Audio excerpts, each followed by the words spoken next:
The Riverside Country Club was exactly the kind of venue my family loved, all polished marble crystal chandeliers, and the subtle but unmistakable aura of old money. My 30th birthday party was in full swing in the Oak Room, with 50 guests mingling over champagne and hors d'oeuvres that cost more per bite than most people spent on lunch. I stood near the bar, nursing a glass of sparkling water and watching my family hold court with their social circle. My outfit, dark jeans, a simple black sweater and comfortable flats, drew disapproving glances from the cocktail dress and heels crowd. "Alexis, seriously," my sister Victoria whispered harshly as she approached, her designer dress rustling with each step. "What are you wearing?" "Clothes," I replied simply, taking another sip of my water. "You look like you're going to a casual Friday at some office job," she continued, her voice dripping with disdain. "This is the Riverside Country Club. There are standards." My mother, Patricia, joined the conversation, her own perfectly tailored outfit complementing her equally perfect disapproving expression. "Alexis, honey, Victoria's right. This is your birthday party. Don't you want to look appropriate?" "I'm comfortable," I said. "Comfortable isn't the point," Victoria shot back. "You're embarrassing us. People are staring." She wasn't wrong about the staring. The other guests, mostly my parents' friends and business associates, along with Victoria's social circle, had been shooting glances in my direction all evening. But not for the reasons Victoria thought. "Look," Victoria continued, clearly building up steam, "I know you're going through a rough patch financially, but we could have lent you something decent to wear. Or at least given you money to buy an appropriate outfit." My rough patch. That's what my family had decided to call my current life situation. I'd been deliberately vague about my work for the past 2 years, telling them only that I was consulting in the tech sector, and letting them draw their own conclusions about my success level. Those conclusions, apparently, included assuming I couldn't afford proper party attire. "Victoria's right," chimed in my cousin Bradley, appearing at her elbow with his trademark smug expression. "I mean, I get that not everyone can be successful, but there's no reason to broadcast it." Bradley worked in finance and never missed an opportunity to remind everyone about his 6-figure salary and luxury lifestyle. He'd been particularly condescending toward me ever since I'd declined his offer to put in a good word for me at his firm. "Maybe next year we should just do a family dinner instead," my mother suggested diplomatically. "Something more intimate." Translation: something where my inappropriate presence wouldn't embarrass them in front of their friends. "Or," Victoria said, warming to her theme, "maybe Alexis could make an effort to dress like she belongs in adult society. I mean, how hard is it to buy one decent outfit?" Several nearby guests had stopped their conversations to listen, clearly enjoying the family drama. I recognized most of them wealthy families from the country club circuit, business leaders from the city's elite circles, politicians and their spouses. "You know what?" Victoria said, her voice getting louder and more animated. "I'm tired of making excuses for you. We all are. It's time you stopped embarrassing this family and got your act together." "Victoria," my father Robert said warningly, but she was on a roll now. "No, Dad, this needs to be said. Look around this room. Everyone here has built something meaningful with their lives. Everyone here understands what it means to be successful, to contribute to society, to dress appropriately for social occasions." She gestured broadly at the assembled guests. "And then there's Alexis showing up in clothes that probably came from a discount store, with no real job, no real prospects, no apparent understanding of how to function in the adult world." The room had gone noticeably quieter, with more people openly watching our conversation now. "I mean," Victoria continued, clearly enjoying her audience, "at what point do we stop enabling this behavior? At what point do we say enough is enough?" My Uncle Charles, Victoria's father-in-law, nodded approvingly. "Victoria's got a point. Sometimes tough love is what people need to hear." "Exactly," Bradley agreed. "Maybe if Alexis faced some real consequences for her choices, she'd be motivated to change." I finished my sparkling water and set the glass on a nearby table. "What kind of consequences did you have in mind?" "Well," Victoria said, clearly pleased that I was finally engaging, "maybe no more family events until you can show up appropriately dressed. Maybe no more financial help from Mom and Dad. Maybe it's time you learned to sink or swim on your own." "Financial help?" I asked. "Don't play dumb, Alexis. We all know you've been struggling. There's no shame in needing help, but there is shame in taking help and then not making any effort to improve your situation. The irony was almost overwhelming. My family had been so convinced of my failure that they'd apparently convinced themselves they'd been supporting me financially. In reality, I hadn't taken a penny from them in over 5 years. You know what? Victoria continued, clearly emboldened by the supportive murmurs from the crowd. I think we should make this official.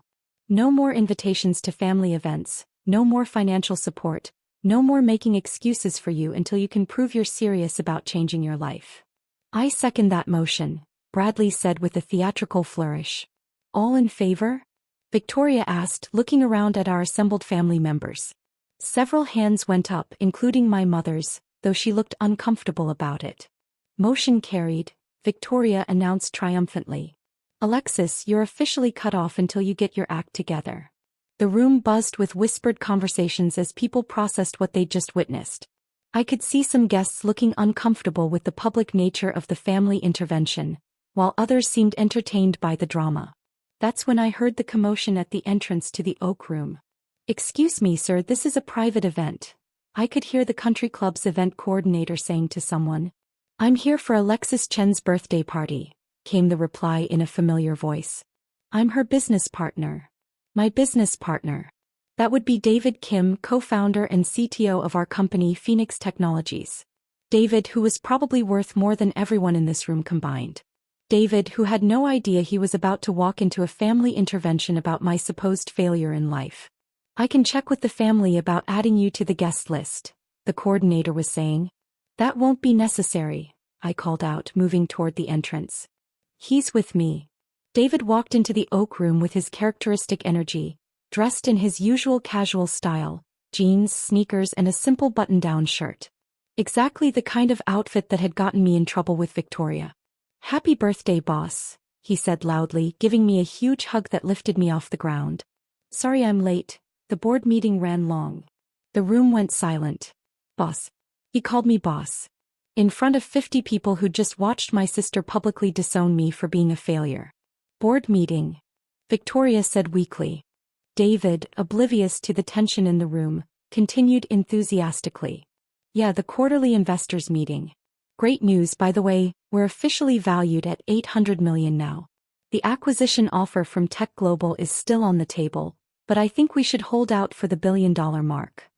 If the room had been quiet before, it was dead silent now. 800 million, my mother whispered. David finally seemed to notice that everyone was staring at him. Oh, sorry, am I interrupting something? I can wait outside if you're in the middle of family time. No, I said calmly, you're not interrupting anything important. David, I'd like you to meet my family. Family, this is David Kim, my co-founder and CTO at Phoenix Technologies. Co-founder. Bradley croaked. Yeah, David said, extending his hand to Bradley with a friendly smile. Alexis and I started Phoenix 5 years ago. She had this incredible vision for AI-driven logistics optimization, and I had the technical background to make it happen. Best partnership I've ever had. He turned to Victoria. You must be Victoria. Alexis talks about you all the time. She's so proud of your interior design business. Victoria stared at him like he'd grown a second head. AI-driven logistics optimization, my father repeated slowly. Oh yeah, it's fascinating stuff, David said, clearly in his element now. Alexis identified this massive inefficiency in how companies manage their supply chains. We developed algorithms that can reduce shipping costs by up to 40% while improving delivery times. The demand has been incredible. How incredible? My Uncle Charles asked. Well, we're working with about 60% of the Fortune 500 companies now, David replied casually. Last quarter's revenue was around 97 million. This quarter's looking even better. I watched my family's faces as they processed this information. Victoria looked like she might faint. Bradley's mouth was hanging open. My mother was gripping her champagne glass so tightly I was worried it might shatter. Alexis, David continued, did you tell them about the Tech Global acquisition offer? Because I know you were excited about having the option to cash out if you wanted to focus on the new venture. New venture? My father managed to ask. Oh, it's brilliant, David said enthusiastically. Alexis wants to start a foundation focused on bringing technology education to underserved communities. She's already identified 12 cities where we could make a real impact. He pulled out his phone. Actually, I have some pictures from our site visit in Detroit last week. The community center we're partnering with is amazing. As David scrolled through photos explaining our plans for the foundation, I watched my family struggle to reconcile this new information with their assumptions about my life. I don't understand, Victoria finally said. If you're successful, why do you dress like I don't care about impressing people? I suggested. Well, yes. David laughed. Oh, that's classic Alexis. She says expensive clothes are just expensive distractions. She'd rather spend money on things that matter. Things that matter? My mother asked weakly. Like the scholarship fund she set up at the university, David said. Or the coding boot camp she sponsors for kids who can't afford traditional computer science education. Or the environmental initiatives Phoenix supports. He showed them his phone screen. This is from the groundbreaking ceremony for the solar farm we funded in Arizona. Alexis insisted on being there even though it meant flying back in time for a major client presentation. I could see the wheels turning in my family's heads as they tried to process this complete reversal of their understanding of my life. But you said you were consulting, Bradley said weakly. I am consulting, I replied. Phoenix Technologies is a consulting company. We consult with Fortune 500 companies about optimizing their logistics operations. When you said tech sector, Victoria said, we thought you meant, like, tech support or data entry or something. Why would you think that? I asked, genuinely curious. Because you never talked about being successful, my mother said. You never mentioned having money or building a company or working with major corporations. You never asked, I pointed out. You asked what I did for work and I told you I consulted in the tech sector. When you asked how it was going, I said it was going well. What else did you want to know? The painful truth was settling in around the room. My family hadn't bothered to ask follow-up questions because they'd assumed I wasn't worth asking about. David, meanwhile, was completely oblivious to the family drama and was now showing photos to some of the other guests, who were asking informed questions about our technology and business model. Oh, you work in supply chain management? David was saying to one of my father's business associates. You should talk to Alexis about Phoenix's services. We might be able to help optimize your operations. The man looked over at me with new interest. Your company handles supply chain optimization? Among other things, I said. We should set up a meeting, he said, pulling out his business card. I've been looking for solutions exactly like what your partner described. More guests began approaching and I found myself in several conversations about Phoenix Technologies, our services and our growth plans. These were the same people who'd been watching Victoria publicly humiliate me 20 minutes earlier. Victoria stood frozen in place, clearly struggling to process what was happening. Alexis, she said quietly, approaching me during a brief lull in conversations, I need to understand something. What's that? If you're this successful, why didn't you tell us? Why let us think you were struggling? I considered how to answer that question honestly. Victoria, what did you assume about me when you saw me arrive tonight in jeans and a sweater? I assumed you couldn't afford better clothes. And when I told you I worked in tech consulting, I assumed it was some kind of entry-level position.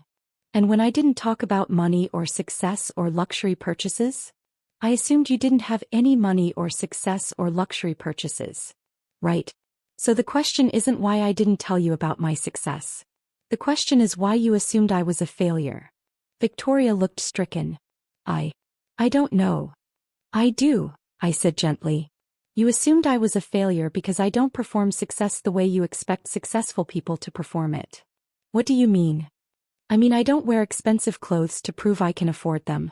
I don't talk about money to prove I have it. I don't name-drop clients to prove I'm important. You interpreted my lack of performance as evidence of failure. David rejoined our conversation, having finished his impromptu networking session with the other guests. This is a great party, he said to Victoria. You really know how to put together an event.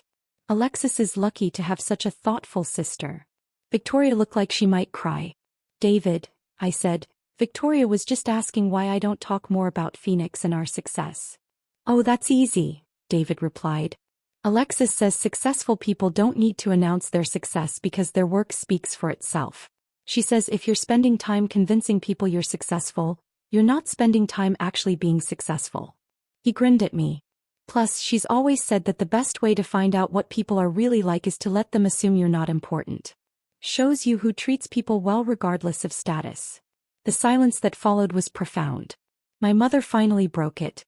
Alexis, honey, we owe you an enormous apology. Yes, we do, my father agreed, approaching our group. We made terrible assumptions and we treated you poorly based on those assumptions. We had no right to judge you, Victoria added, her voice shaking. And we definitely had no right to publicly humiliate you at your own birthday party. I'm glad you see that now, I said. But why didn't you correct us? Bradley asked, joining the conversation. Why didn't you tell us we were wrong about your situation? Because I wanted to see how you'd treat someone you thought was unsuccessful, I replied. I wanted to know if my family would support me and love me regardless of my financial status. And we failed that test completely, my mother said, tears in her eyes. Yes, you did. David looked confused. Wait, what test? What are you all talking about? Before you arrived, I explained, my family was in the process of cutting me off from future family events because they thought I was a failure who was embarrassing them. David's expression shifted from confusion to anger. They what? It's okay, I said quickly. They know better now. No, it's not okay, David said firmly, turning to face my family. Alexis is one of the most brilliant, generous, hardworking people I've ever met. She built a company from nothing, she's created hundreds of jobs, she's donated millions to charity, and she's planning to give away even more through the foundation. He shook his head in disbelief. And you were ready to cut her off because she wore jeans to a party? We made a mistake, my father said quietly. A terrible mistake. You made multiple mistakes, David corrected.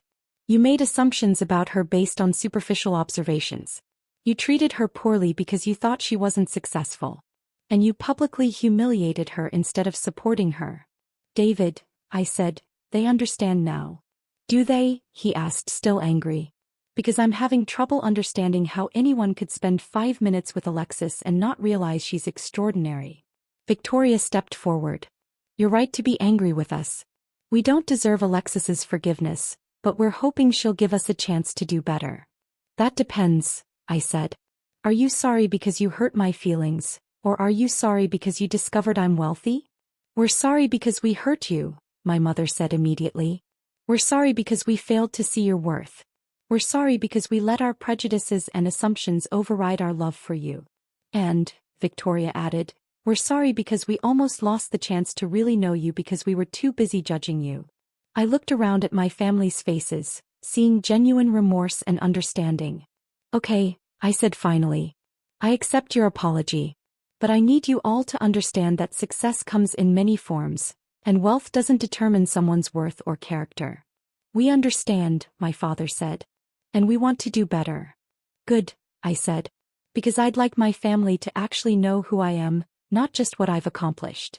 David smiled for the first time since learning about the earlier confrontation. Does this mean we can eat cake now? Because I've been looking forward to birthday cake all day. As the evening wound down, I found myself having real conversations with my family for the first time in years. They asked genuine questions about my work, my goals, and my life. They listened to my answers without judgment or assumptions. The other guests, meanwhile, had largely returned to their own conversations, though several made a point of congratulating me on Phoenix's success and expressing interest in learning more about our services. Alexis, Victoria said as we prepared to leave, I have one more question. What's that? The clothes you're wearing tonight, are they really from a discount store? I laughed. Actually, the sweater is cashmere from Italy, the jeans are custom-made and the flats are handcrafted in Spain. The whole outfit probably costs more than most people's monthly rent. Victoria stared at me. But they look so normal. That's the point, I said. Good quality doesn't have to scream for attention. I have so much to learn, she said, shaking her head. We all do, I replied. But that's what makes life interesting. As David and I walked to our cars, he shook his head in amazement. Your family is intense, he said. They're learning, I replied. Tonight was a good start. Are you going to tell them about the international expansion plans? Maybe next time, I said. I think they've had enough surprises for one birthday. Fair enough. But Alexis.